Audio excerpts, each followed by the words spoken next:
Deuxième enjeu, s'agissant de ce contournement, c'est la question de l'attractivité du territoire, parce que nous considérons qu'être aujourd'hui le dernier territoire sur cet axe Calais-Bayonne à ne pas bénéficier d'un contournement de cette nature est un élément qui fragilise en particulier notre capitale départementale, notre capitale régionale, et qu'elle a besoin, et qu'à travers elle, l'ensemble du territoire de la Seine-Maritime a besoin effectivement de ce désengorgement. Val, directrice générale de la Chambre de commerce et d'industrie de l'Eure. Je représente Gilles Treuil, président de la Chambre de commerce. La liaison A28 A13 est une urgence économique, particulièrement pour l'espace urbain de l'Eure, qui est composé de Vernon, Évreux, Louviers, Val-de-Reuil, et qui représente 230 000 habitants, 10 000 entreprises, soit 100 000 emplois. L'accessibilité routière des territoires est une condition indispensable à l'attractivité. Attractivité pour les entreprises et donc pour l'emploi. Il y a de vrais enjeux économiques derrière la liaison A28 A13. Il faut assurer la continuité autoroutière européenne nord-sud sur l'axe Calais-Bayonne. Il est nécessaire d'assurer une connexion entre Rouen et les agglomérations de l'Eure, vers le nord et le sud de l'Europe, sans contraindre les trafics à passer par la région parisienne. Pour cela, la liaison A28 A13 et sa continuité vers l'A154 sont indispensables et urgentes. Il faut également organiser l'accès aux plateformes multimodales portuaires le long de la Seine. On cherche tous des alternatives à la route pour le trafic de marchandises de longue distance. Cela coûte moins cher à la tonne et cela diminue les émissions de CO2. Il y aura 3 plateformes portuaires majeures desservies directement par l'A28 A13. Le port maritime de Rouen, le port fluvial Seine-Sud et le site alizé Pitre-le-Manoir. Si l'on ne peut ni sortir de marchandises de ces ports, ni en acheminer, ces investissements dans la multimodalité seront moins performants. Sans la liaison A28 A13, tous les trafics portuaires passeront dans Rouen, là où sont les fortes concentrations de population. Il nous faut aussi arriver à désaturer le trafic du centre de Rouen et de l'A13. À hauteur de Rouen, l'A13 sature et bouchonne à Tourville et à Cricbeuf. L'A13 a été mise à 2 fois 3 voies pour absorber les trafics de transit Caen-Paris et surtout entre le port du Havre et l'Île-de-France. Du fait d'absence de liaison A28, A13, A154, on y ajoute les trafics de transit nord-sud, ce qui représente environ 4000 poids lourds par jour, s'y greffent des trafics de desserte portuaire. Il est urgent d'agir pour qu'à l'horizon 2020 ou 2024, l'A13 ne soit pas entièrement bloquée aux heures de pointe. Enfin, on se doit d'assurer une redondance de franchissement de la Seine. La saturation augmente le risque d'accident. La coupure de l'A13 est un risque économique. L'A28 A13 apporte une sécurité de trafic sur l'axe Seine grâce à la redondance du franchissement de la Seine au sud. En conclusion, la Chambre de commerce et d'industrie de l'Eure soutient le projet et espère une mise en œuvre rapide. Cette liaison qui va nous être proposée permettra de détourner une partie des trafics du cœur d'agglomération de Rouen, mais surtout devrait nous permettre, à nous, territoire de l'Eure, au territoire d'Évreux, au territoire de Louviers-Val-de-Reuil, au territoire de Vernon, à tous les territoires qui nous entourent, de participer pleinement au développement économique tant du Grand Paris que de l'axe Paris-Rouen-Le Havre. Et donc, à titre personnel et au nom de la municipalité d'Évreux, je ne peux qu'être favorable au développement et au lancement de ce chantier qui se prépare, même si, bien évidemment, nous souhaiterions qu'Évreux soit pleinement raccordé à cette déviation. Évreux ne peut exister en tant que carrefour économique, que développeur d'emplois, que si nous avons de bonnes liaisons nord-sud et est-ouest. Et donc aujourd'hui, si je suis évidemment en plein accord avec vous sur ce travail, sous réserve bien évidemment du respect, notamment environnemental, qui doit accompagner ce projet, il ne en reste pas moins que je ne peux m'empêcher de regretter que, alors que l'État avait donné son accord pour la mise à 2 fois 2 voies Évreux-Chauffour, aujourd'hui ce projet n'ait pas été retenu par nos instances régionales et départementales, parce qu'aujourd'hui, je crois qu'Évreux a besoin d'exister, non seulement grâce au contournement est de Rouen, mais aussi surtout parce qu'Évreux se doit d'être au cœur des grandes régions. Et nous avons donc à cœur, en ce qui nous concerne, de suivre attentivement la possibilité de mise à 2 fois 2 voies Effres-Chauffour et la réalisation de la 2 fois 2 voies dans la partie commune entre la N12 et la N154 au sud du département, qui sont pour nous majeurs sur le développement Est-Ouest comme sur le développement Nord-Sud. 3 derniers réseaux de communication qu'on va évoquer, sans parler de l'aérien, c'est l'aspect routier. Et on revient sur notre sujet. Sur cet aspect routier, notre région est correctement équipée, c'est un élément essentiel dans le schéma que j'évoquais tout à l'heure, sauf un point dur qui reste, qui est celui qui nous concerne et qui nous réunit aujourd'hui. Voilà, c'est ça, si on prend l'autre carte que j'avais amenée. Aujourd'hui, sur ce plan, la continuité entre Calais et Bayonne, qui avait fait l'objet d'un certain nombre d'investissements ces dernières décennies, est uniquement interrompue par le contournement de Rouen, la liaison A28 A13, qui va permettre cette continuité. Et on aurait poursuivi la carte à l'échelle européenne, c'est la même réalité qui serait apparue. Aujourd'hui, c'est clairement le point, le d'étranglement, ou disons le maillon manquant dans cette chaîne qui contribue à l'efficacité de l'ensemble des modes. Je me répète. C'est en ce sens que sur le strict plan économique, nous voyons tout l'intérêt de réaliser cette liaison. Je ne reviendrai pas sur ce qui a été évoqué tout à l'heure, mais... Vous pouvez conclure, s'il vous plaît. J'ai déjà dit. C'est aussi un élément qui est utile à desservir les 2 grandes zones multimodales qu'on peut imaginer dans l'environnement de cette agglomération, qui sont tous les deux en amont de Rouen. On a parlé tout à l'heure de Seine-Sud, on a parlé de Pitre-Alizet. C'est les 2 points forts, les 2 maillons qui sont utiles dans cet objet, et cette desserte routière les aménage tous les 2. Pour conclure rapidement, c'est en ce sens que considérer sur le plan économique, retarder le calendrier de cet équipement, c'est gêner et handicaper notre région, ses entreprises et ses habitants, et c'est retarder le fait de lui donner les bons atouts pour aborder la compétition avec efficacité. Merci de votre attention. Merci. Le tracé préférentiel est le résultat d'études approfondies de toutes les variantes possibles dans le périmètre du fuseau concerné pour le passage d'un contournement tel qu'il a été envisagé à la suite du débat public de 2005. La liaison A28 A13, outre son rôle de lever le verrou autoroutier de l'axe Calais-Bayonne et de dévier le trafic de transit, permettra de relier les bassins d'emploi de la Vendeur et de la Védandelle.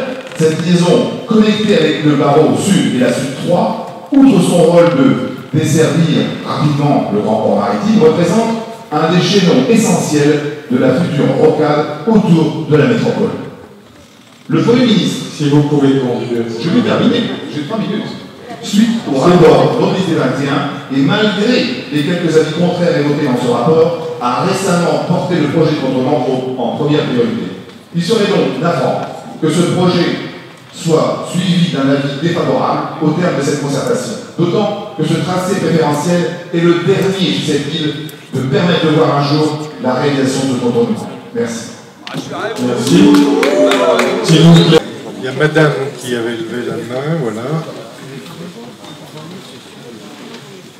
Oui, bonsoir, Laetitia Sanchez, j'habite la communauté d'agglomération Seine-Orbord, je fais partie de l'association Non à l'autoroute et aussi d'Europe Écologie Les Verts.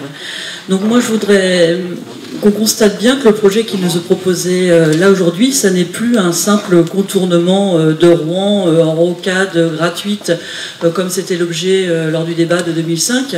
Aujourd'hui avec ce barreau roi, et il faut se rappeler la présentation de la directrice générale de la Chambre de commerce et d'industrie de l'Eure à Évreux le 3 juin.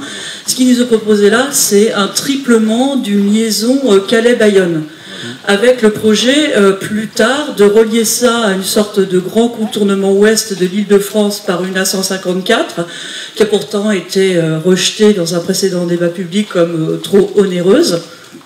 Et quelle est la nécessité aujourd'hui quand la 28 elle-même entre Rouen et Alençon n'est pas du tout exploitée à son maximum, avec seulement des chiffres allant de 5 000 à 10 000 véhicules jour entre Rouen et Alençon. quelle est la nécessité de ce triplement d'une liaison Calais-Bayonne? Alors on nous dit l'emploi, mais l'emploi de nos amis espagnols ou polonais, c'est très bien. C'est vrai qu'ils paieront le péage tout comme nous, mais nous paierons aussi dans nos impôts, dans les subventions, nous le paierons 3 fois, dans la destruction de l'environnement, dans la pollution, comme l'a rappelé Monsieur Hamon, et dans la défiguration de notre territoire Seine-Hors-Bord.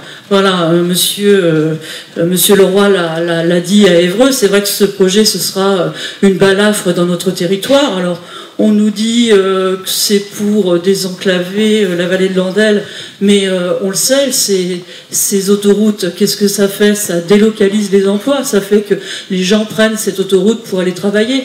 On le voit sur la 28, on va travailler par l'autoroute dans la grande ville que l'on peut rejoindre, et ça n'amène pas les emplois là où l'autoroute passe. Donc oui, nous pensons que le projet est utile, et d'ailleurs les raisons que j'évoque sont les motifs des décisions ministérielles. Voilà.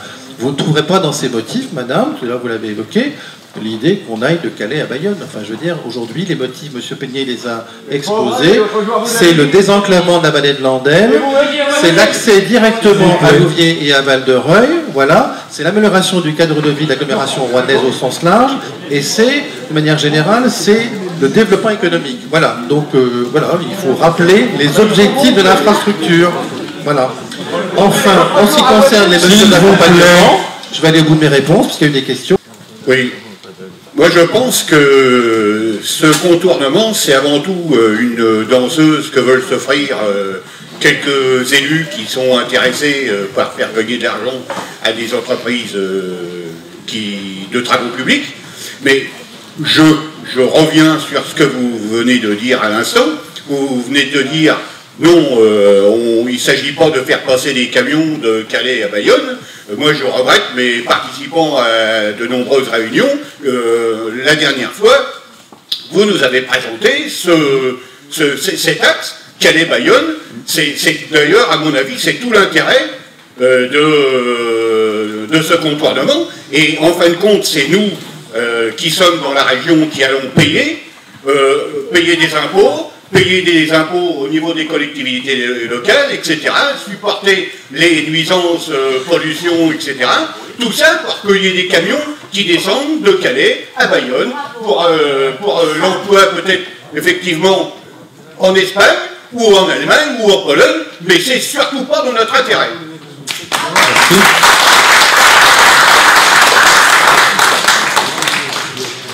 La projection à laquelle M. Tuttelan fait allusion sur Calais-Bayonne, c'était en fait à la réunion d'Oissel un diaporama de la Chambre régionale et de commerce et d'industrie de Normandie. C'était pas l'ANREAL, voilà.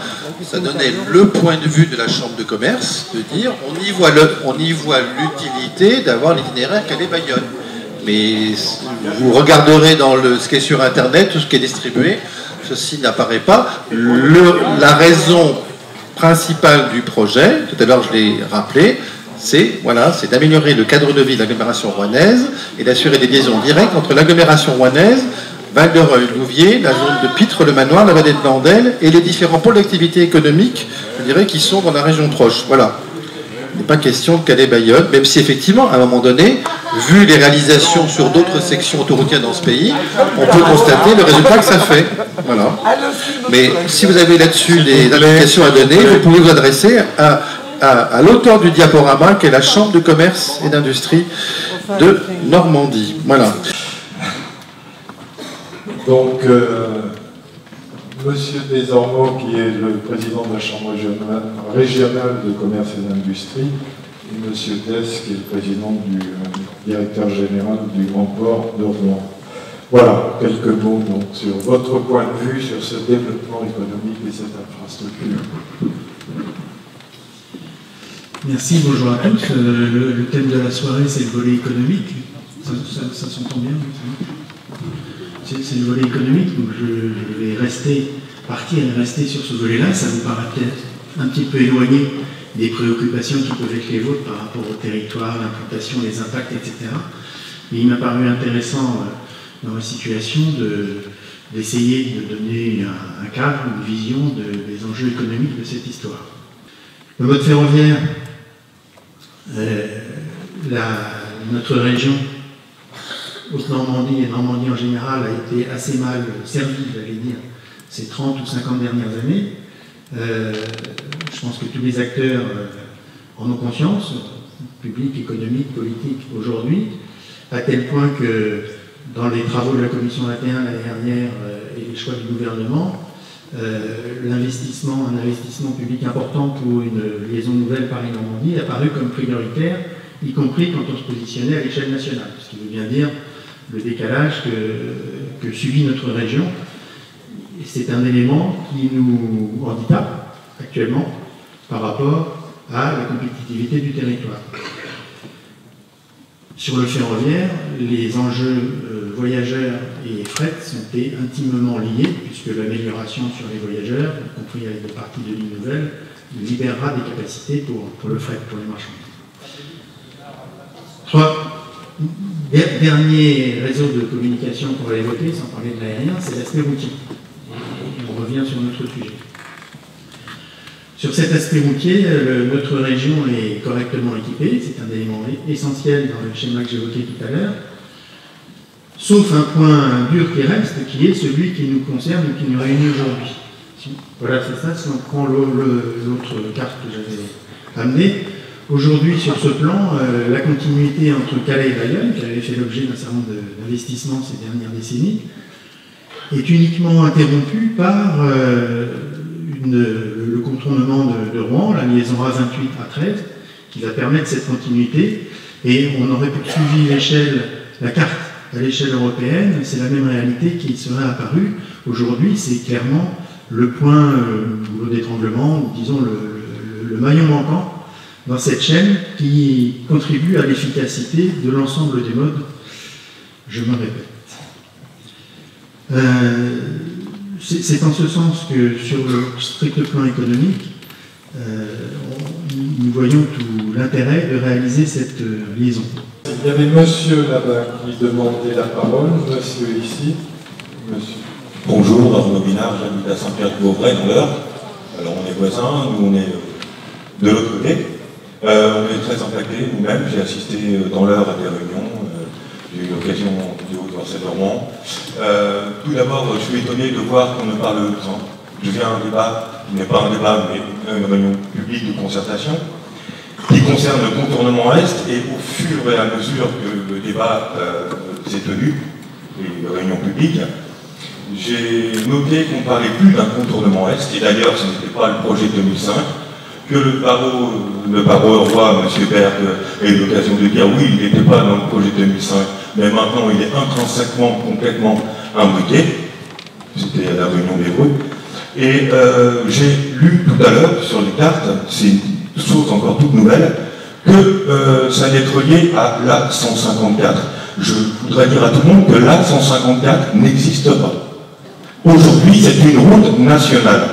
Or, j'entends la CCI de l'Eure, la CCI de Rouen, qui viennent et qui nous disent qu'on va faire un axe Calais-Bayonne. Moi, j'imagine très bien les Bayonnais venir passer un week-end à Calais, donc disons-le comme disaient tout à l'heure les personnes qui en ont parlé, c'est-à-dire un axe Rotterdam-Anvers-Madrid. Et moi, en tant qu'habitant, on va me demander, en tant qu'habitant, de payer, en tant que contribuable, avec mes impôts de l'État, des collectivités locales. Derrière, comme nous, Rouen, nous venons travailler sur la CREA, nous venons travailler sur Rouen, nous habitons, nous sommes 60 000 à habiter dans l'Eure et à venir travailler tous les jours. Alors, on nous présente ce projet comme quelque chose qui va peut-être offrir une sécurité pour les habitants, sachant que tous les jours c'est le bordel à Tripleuf. C'est dangereux, tout le monde s'en plaint. Or, j'ai bien entendu, attention, la 13, ce n'est pas le même problème que la 28 à 13, je comprends. Donc, nous parlons bien d'un axe nord-sud qui irait donc de la 28 jusqu'à Nonancourt, en piquant les routes que nous avons subventionnées, qui sont des routes nationales, qui ont été subventionnées, qui sont utilisées tous les jours pour travailler par les habitants gratuitement. Si nous transformons ces routes nationale en autoroute, nous verrons, comme ça se passe partout, les utilisateurs, les usagers, les familles et les gens qui vont au travail utiliser les petites routes de campagne. Et donc utiliser les petites routes de campagne, ça veut dire rendre la route plus dangereuse pour les usagers, mais ça veut dire rendre la route plus dangereuse pour les habitants, pour les riverains, pour les petites écoles qui n'étaient plus traversées, parce que les gens aujourd'hui prennent la nationale parce qu'elle est gratuite. Donc ce qu'on est en train de nous fabriquer, ce n'est pas du tout le projet 2005, c'est-à-dire un contournement de Rouen. Nous sommes en train de tracer une autoroute nord-sud. Et vous l'avez tous dit, de toute façon, la CCI l'a dit, tout le monde le dit, oui, c'est un axe nord-sud. Nous faisons le Calais-Bayonne pour abroger le port de Rouen. Mais comprenez, ça ne répond en aucune façon au... Et puis, juste une petite chose, parce que je voudrais revenir sur ce que vient de dire M. Berg. M. Berg vient de dire, on ne peut pas construire dans l'écoquartier, il va y avoir un écoquartier Flaubert. Alors aujourd'hui, on me dit qu'on ne peut pas construire quelque chose là-bas, parce qu'on va y construire des habitations. Et c'est à ce titre-là qu'on va détruire les habitations ailleurs. Qu'est-ce qu'on va faire? On va offrir la possibilité aux habitants d'aller se loger dans l'écoquartier.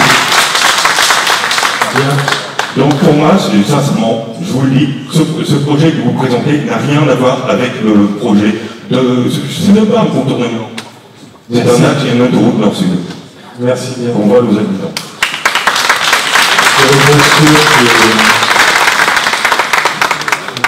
Alors, A154, c'est une concession. Il y a un morceau qui dépend de la SFL, c'est pour ça qu'il appelle Caroline, monsieur Pénion. Tout à l'heure, monsieur donc posait la question de A154. Donc, monsieur n'écoute pas, là-bas, je pense.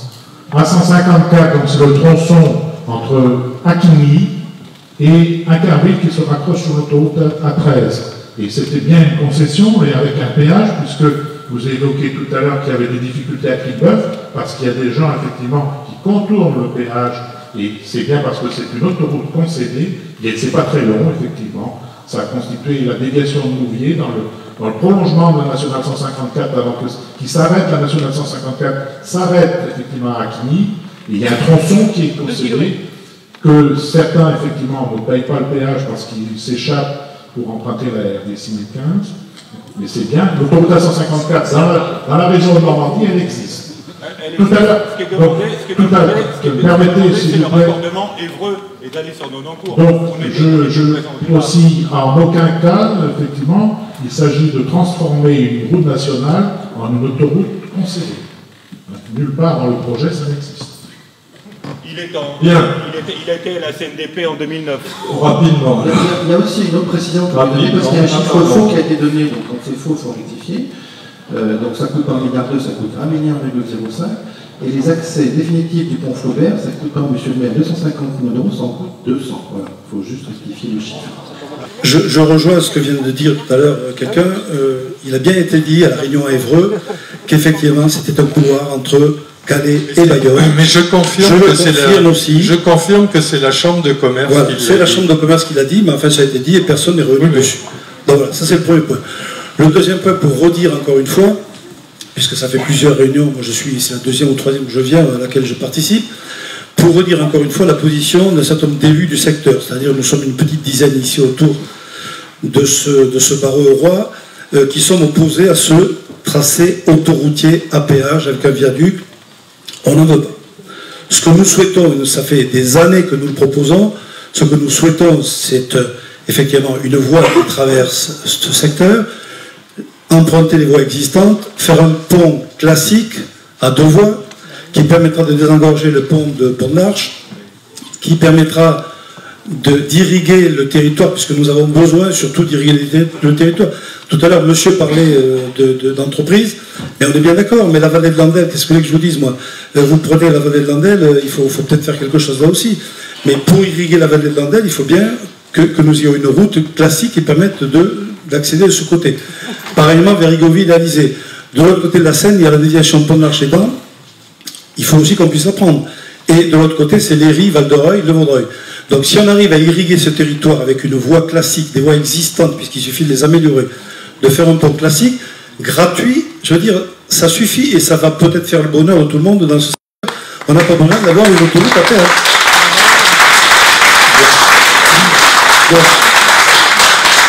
Voilà.